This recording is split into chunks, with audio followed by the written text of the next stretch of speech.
You do not have any evidence that this headliner was washed. No, I do not. Okay. Now I want to ask you a few hypotheticals.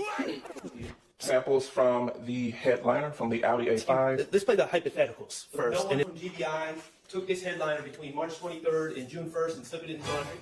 Let's just be clear. Failed to reveal any particles that are characteristic of GSR. Well, while we were doing hypotheticals.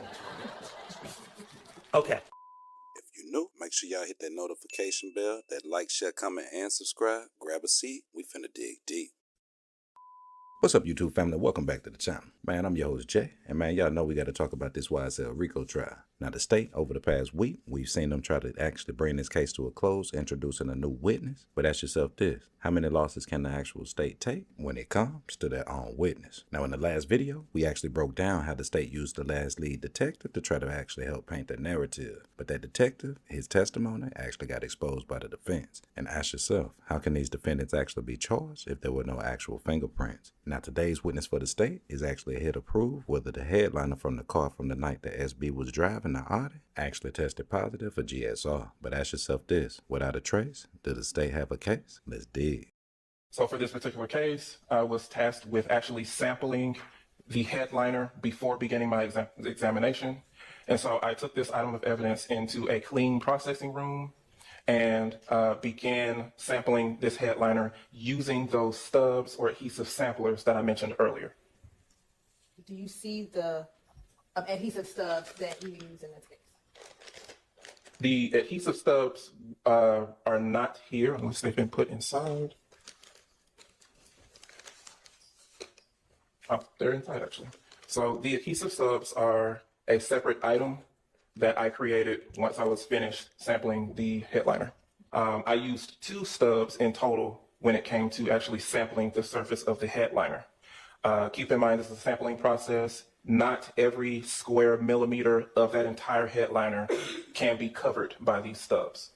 And is there any reason why you didn't sample or take every piece of the headliner and test every piece of it?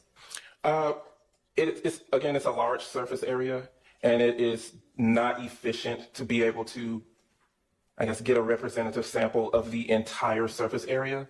But, per policy for us, it is up to the examiner's discretion.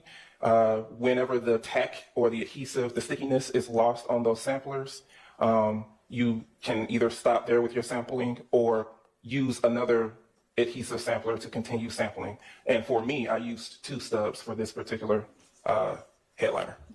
And what was the results of your testing? The samples from the headliner from the Audi A5 failed to reveal any particles that are characteristic of GSR. Wait a minute. So you telling me that the state just introduced this new witness to the jury for him to sit up here on the stand and legally swear under oath that his results were no results? Make that make sense. And then for the state, you see how they got irritated when he gave them that answer in front of the jury? Don't try to shape and paint the narrative. The man said the test results were inconclusive. So ask yourself, why is the actual state questioning how he did his job?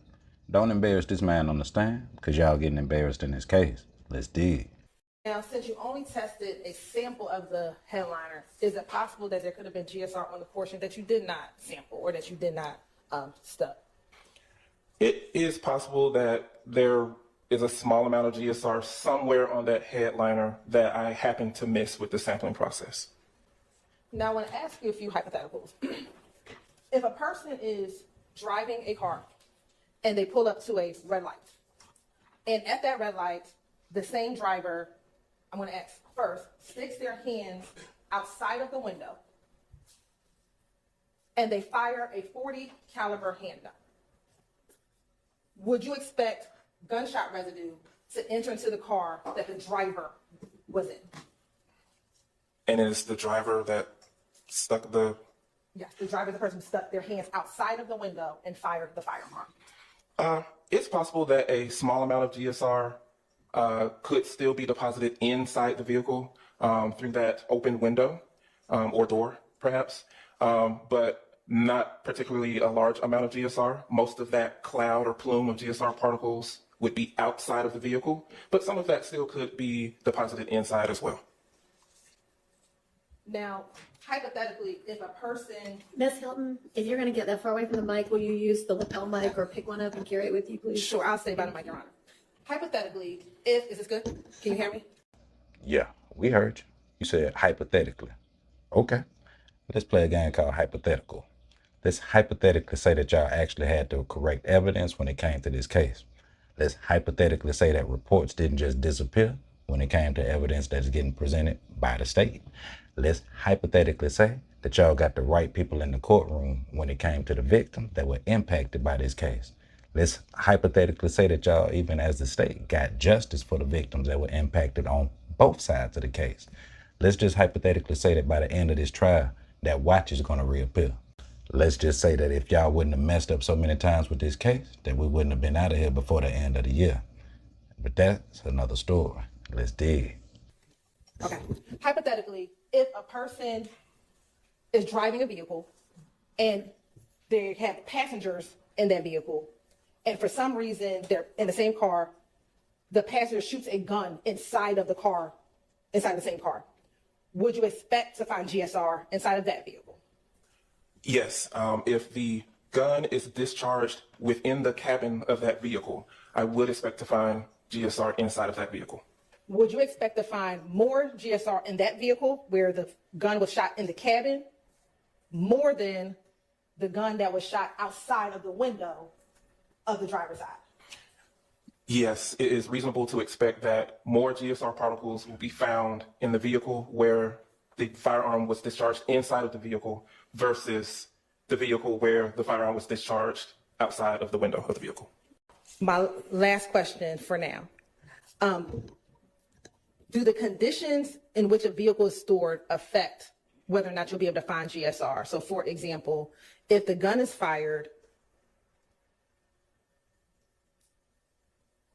outside of a vehicle and the windows remain down, or the sunroof is opened, or the sunroof is opened and closed multiple times, does that at all affect whether or not you will find GSR inside of the car?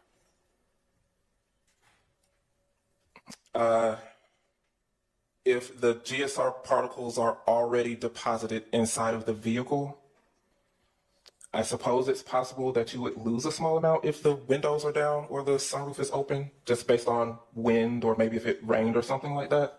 But I wouldn't expect for there to be a huge difference based off of that alone. Thank you so much. No further questions. All right. My name is Max Shard. I represent Shannon Stillwell. I appreciate you being here today. I'm going to ask you, let's play the hypotheticals first, and then I'm going to get into the work you actually did in this case, okay? Okay. All right, so you were just asked about some hypotheticals. Let's just be clear. In your expert opinion, if a gun was shot inside the cabin of a car and the sunroof was opened subsequently to the gunfire and the windows were opened and someone was driving around, in your expert opinion, the gunshot residue inside that car would remain, correct? And this is after the gun was already discharged and the GSR was deposited? Yes. Yes, I would expect for there to be surfaces inside of that vehicle where the GSR particles remained, yes. Okay, you were asked about a hypothetical where someone sticks their hand out the window. The driver sticks their hand out the window and shoots. Okay, first of all, there's a possibility that there would still be gunshot residue inside the cabin in that circumstance, correct? That is correct. Because it's a large plume of microscopic particles. How many particles are there typically, gunshot residue particles, discharged from a gun when it is fired? We don't have a very accurate count on that for sure, because that's very difficult to count. But I would expect on the order of hundreds, at the very least, to be created when a firearm is discharged.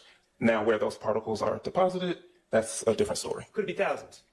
It could be thousands. I can't say for sure. It's all dependent on how many shots we're talking about and how large the caliber of the firearm was. And let me ask you this. So 3 to 4 shots fired outside the car, inside the car, either way, that would increase the amount of particles that are expelled from the firearm 3 to 4 times, correct? Yes, it would, yes. That would make it more likely, even if a gun is shot outside a window, that there would be gunshot residue within the cabin that could be detected by you later on, correct?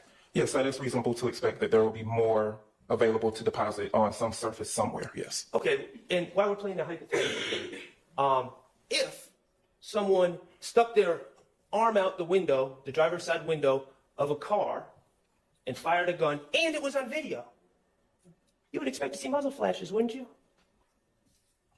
On video? Yes. That's reasonable to expect. Yes, with a gunfire, with a discharging firearm, yes. You familiar with tint application? A little bit, That's yes. supposed to down the window within 24 to 48 hours after the tint is applied, correct? That is what I've been told before, yes. Leads to bubbling, leads to damage to the tint. That's correct. Okay, if a car is collected that recently had tint applied and there was no within hours of this alleged shooting, and then there was no damage to that tint when it was later when the car was later processed, would that be evidence that the window was never opened to shoot out at someone? That is outside of my expertise. I'm not a window tint expert. I know I've been told that as well before with my own vehicle, but I cannot say for sure that that is the case here. Well, while we were doing hypotheticals, I just wanted to ask that as well. Okay. But ultimately, getting back to the work you actually did, not hypotheticals. You've done with GBI, how long have you been working with GBI? Over 9.5 years now. Okay, excellent. You've done thousands of tests for gunshot residue, correct? Just over 1,000, yes. Just over 1,000. You've tested headliners before, correct? Yes, I This have. isn't the first time. No, it's not. Okay, headliners are a relatively common part of a car to be collected to test for gunshot residue, correct? To either be collected or someone has sampled a headliner and submitted it to us, yes. And the reason is because the headliner, where it's situated in the car, would be a place where the gunshot residue, if the gun is fired in the car or even potentially outside the car, would be a place where gunshot residue would be deposited, correct? That is correct. A good area for them to be retained if they were indeed deposited. And you said retained. Retained, also, the headliners, they're cloth fabric, correct? That's correct. Textiles. Typically. Textiles, Yes. correct? Correct. Different than a hand where you sweat and different things of that nature. These textiles tend to maintain and absorb absorb's a bad word, maintain the gunshot residue particles better than skin, for instance. That's correct. Any item that's of cloth material or textile has the ability to hold on to or retain GSR particles better than a harder surface or better than a person's hands, simply due to the fact that we use our hands a lot. The more you're touching surfaces, you're going to lose those particles, or just washing your hands will cause you to lose all of those particles. Okay. And in your work on this case, you took the headliner and you dabbed it with those sticky tabs, correct? That is correct. You did everything by the procedures as you were taught, correct? That is correct. You did everything by the procedures as is standing operating procedure with GBI, correct? That is correct. Okay. And in fact, you used that one tab, and then in fact, you broke out a second tab and continued to dab the headliner, correct? That is correct. How many dabs do you do with each tab? Again, per our policy and our standards, we are to, and it's at the discretion of the examiner, but we will continue to dab until the tackiness or the stickiness of that adhesive surface is lost. And at that point, then you can move on to a second stub or third or however many there were, or be finished with your sampling process. So in this particular case, I can't really tell you for sure how many dabs that was, but I can't tell you for sure. We don't notate how many dabs there were. All right. And you said that just dabbing, you probably didn't cover the entire surface of the headliner, correct? That is correct. Okay, but the reality is you don't need to effectively test for gunshot residue, correct? That is correct. Again, unfortunately, just due to the nature of the sampling process, we can't get to every square millimeter of that entire surface. So it's possible that some things could have been missed, but this is a sampling process that is recognized throughout the forensic community and is standard for us when it comes to sampling any items for GSR. Well, and reality is when we're talking about GSR, a gun doesn't disperse GSR to one little spot, all the GSR to one little spot on a headliner. It sends a plume, correct? That's correct. A plume or a cloud, And yes. so when you're saying we didn't cover every little spot in your training experience using, in fact, not only one tab, but two tabs and dozens of dabs, in your 9.5 years experience, you dabbed enough to get an accurate representation of whether that headliner was exposed to a plume of gunshot residue, correct? Yes, that's correct. you felt great about the work you did. You followed all the procedures. Yes, I did feel good about the sampling process that I did. All right, now, I want to ask you, going back to another hypothetical that I left out. The hypothetical of washing. Hypothetically, you can wash your hands, correct? That's correct. And that can remove gunshot residue. Correct. And you've talked about clothing and textiles and the potential to wash textiles or clothing, correct? That's correct. And you also said that there's studies that show even textiles or clothing, even if they go through the wash, still have gunshot residue, correct? That is correct. All right, but here's the thing. I want to talk about this case. Do you have any evidence? Is there any evidence that you noted in your report, any evidence that this headliner had been washed? There's no evidence that was noted or given to me that would indicate that it had been washed, but I would never really know for sure. Based off of what I am given to examine for the GSR analysis. Well, I want to talk about the premise of the hypothetical. You do not have any evidence that this headliner was washed. No, I do not. Okay. All right, and ultimately, the results, we talked about hundreds or thousands, or you said maybe thousands of particles. What is the threshold? I know that you said it's negative. The headliner was on each and every one of those tabs. We don't necessarily use the word positive. It's just, is the GSR there or not? And all you need is just one particle to say that, yes, there are particles characteristic of GSR present on this surface. So all you need is one particle under that scanning electron microscope with the electron beams to be a positive result. That is correct. And in this case, the result of that headliner was negative, meaning you did not even see one particle of gunshot residue on that headliner. That is correct. Thank you. I have no further questions. Mr. Shar just asked you if there was evidence that the car was washed. Do you know, sitting here, if there's evidence that it was not washed or cleaned? No, I do not. Mr. Shar asked you about muzzle flashing on a video. Do you remember him asking about that? Yes. If the video is grainy, would you expect to see muzzle flash? I really can't tell you for sure without actually seeing the video myself. I suppose the graininess of video could impact that, but I can't say for sure. And just because you don't see muzzle flash, does that mean a shooting did not occur? I'm not really too sure on that one either. You talked about a plume, the smoke or the cloud that comes out. The direction of the cloud, is that in the direction of the projectile of the bullet? Is that the direction of the plume that we are talking of? So the plume or cloud is formed around the discharging firearm. Yes, the plume could have a more dense population of GSR particles in certain areas, depending on the environmental factors or what type of firearm it was.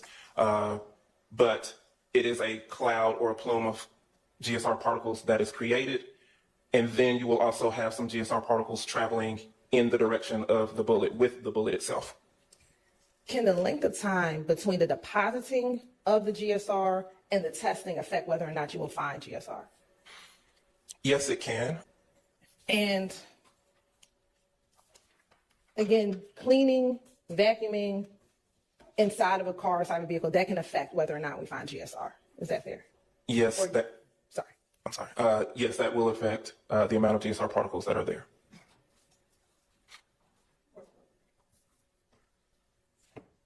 Thank you. No further questions. So now we're dealing with a hypothetical about vacuuming. Do you have any evidence that this headliner was vacuumed? No, I do not. Okay. And when I understand that you collected the samples on June 1st, 2022. That's correct. When did you receive the headliner from APD? APD submitted the headliner on March 23rd, 2022. Okay, between March 23rd, can I approach? Mm-hmm. And this is the headline? Yes. Okay, between March 23rd and June 1st, did the headliner was it continuously, uninterruptedly kept in this evidence bag? Based on the notes that I have and the records that I have, yes, it was. And this evidence bag was sealed? Yes, it was. So no one from GBI took this headliner between March 23rd and June 1st and slipped it in the laundry? No, they did not. No one took the headliner and went out on Panthersville Road and ran in the yard with the headliner, just waving it around? That's correct. No, they did Okay, not. it was maintained in a sealed evidence bag, Yes, it was. just like all other evidence that is brought into GBI for testing, correct? That's correct. All right, thank you. No further questions. All right, thank you for your time. That is correct. And in this case, the result of that headliner was negative, meaning you did not even see one particle. Not a word choice by the state. Let's be real. That was definitely interesting. Hypothetically, these people over here fighting for their lives and we're using hypotheticals at this point of the trial. And like the defense said, let's be clear. Those were the worst set of questions that the DA could have actually asked when it came to this actual situation with this witness. And there's no way that you can tell me that the DA sat over here all together collectively and came up with this list of questions. These were the worst questions asked by any prosecutor that I've ever heard on any actual case. For your own witness to actually say that it was inconclusive without a trace, ask yourself this: was that the reason that the state tried to use hypothetical examples in its play? I mean, we're talking no fingerprints, no GSR, and no DNA. Then the DA makes their own excuse and blames the graininess of the video that they're using to say that that's why they couldn't see the flash on the tape. Man, make that make sense. Not to mention that they already had this evidence, so if they couldn't get it together then, what makes them feel like they got it together now? So let's dig. Now we actually sit up and watch the witness for the state. That's 2 down. And ask yourself this: what definition or what value did they actually add to the case?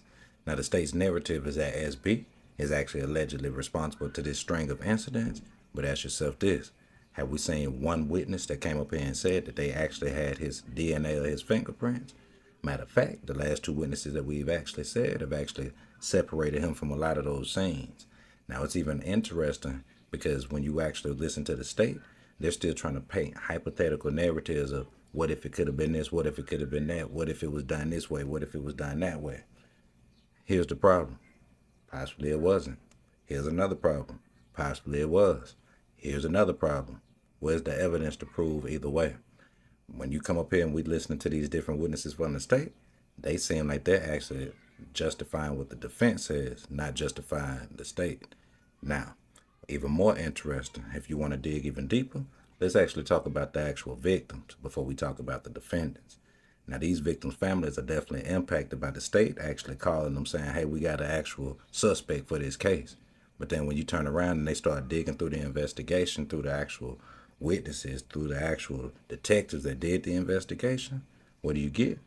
Everybody's always stuck on what? Assumption and allegation. So has the state proven a narrative? Have they again failed to connect the dots? We listen to 2 witnesses, and not one can say that either one of these defendants was responsible for the shot. Man, y'all jump in the comments, let me know y'all's thoughts. Definitely subscribe to the channel if you're not subscribed, and definitely tap that notification bell so you'll get the drops whenever we drop. Man, did the defense actually shred the state? Is this case almost over? And will these actual 2 defendants actually be the 2 that stood on business to be the only ones to walk away? Man, I'm your host, Jay, and remember, the greater the height, the greater the weight. The life you save might be your very own. Until next time, as always, gone.